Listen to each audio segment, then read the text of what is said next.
My name is Madison Taberzi, and I will be discussing the song All Too Well, Taylor's version, 10-minute version by Taylor Swift. So I have my computer over here telling me the questions I need to answer, so please bear with me. The year that this work was made is actually kind of complicated because if you know Taylor Swift, she did have a lot of problems with music rights and having the rights to her own music.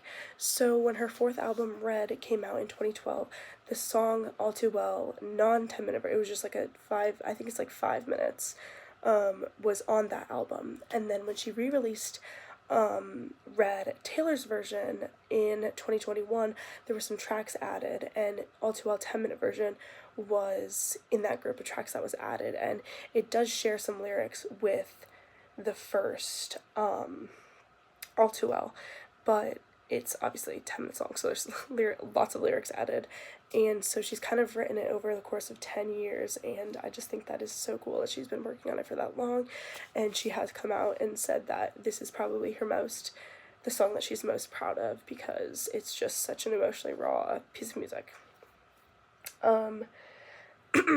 I have picked 3 points in the song to discuss on tempo and dynamics and things like that. This is not to say that the other parts of the song don't matter, but these are my 3 personal favorite parts of this work. So I have my notes over here. At 4:03, the first bridge begins, because there's 2 bridges in the song because it's so long. The first bridge begins, and there's strong dynamics. The drums and the guitar intensifies, and she makes her words a lot shorter, like she's not elongating and holding notes for that long, and it's just like very like, it almost feels like the tempo gets faster, but it doesn't really. I'm not really sure. And then at 5:46 there's another bridge that begins, and the dynamics just completely drop. Like it's a complete culture shock and complete day and night difference from the first bridge. And this is more her telling the story, so her words are a little bit longer, and she kind of like repeats things a few times. So I just think that in most in most circumstances, like, a huge dynamics drop would be sometimes a little weird, but she does it so well, and I just think that is really cool. And then finally at 7:14, this is like my favorite part, the peak, the most raw part and vulnerable part of the entire piece of music. It almost feels conversational, and she's, again, just storytelling, and it's a very smooth transition from bridge number 2 and the peak at 7:14. So I love that about this music.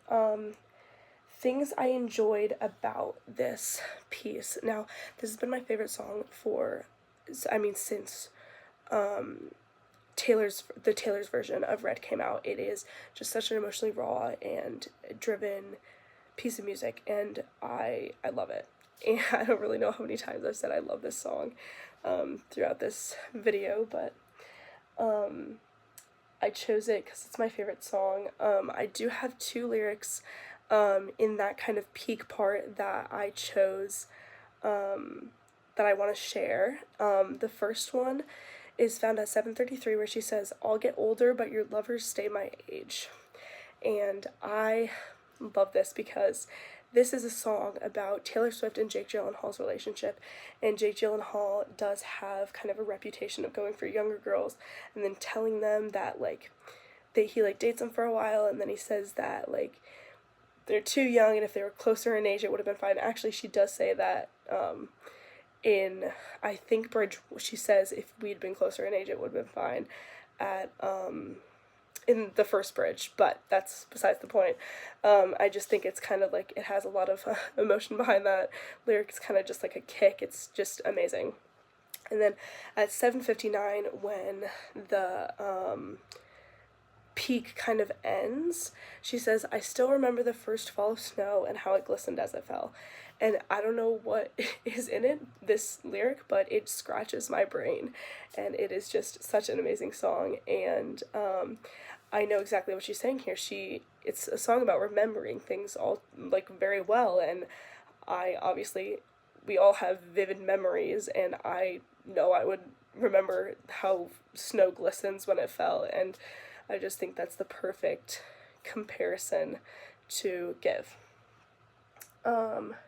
It makes me feel emotion. I can't even describe it. It goes through ups and downs. It's a song about their entire relationship. So, what would I tell others about this work? I've thought about this a lot, and I think that I would tell them that the first time you listen to it, you're not going to really understand it.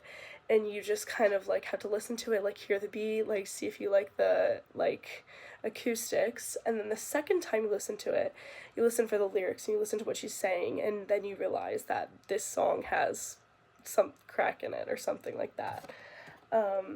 Observations I noticed while actually intently listening to this piece.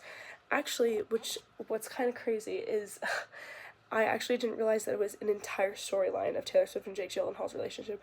I knew that it was about the relationship in general, but from the start to the end, it talks about, it is just like a literal story of the relationship, and at that peak part, 7:14, is where the peak of the relationship was. And I just think it's so cool that she lined those things up. She thought all of that out.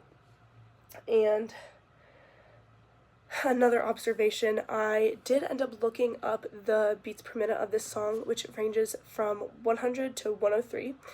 And a fun fact about that is that you can actually give CPR to this song, which is a super fun fact.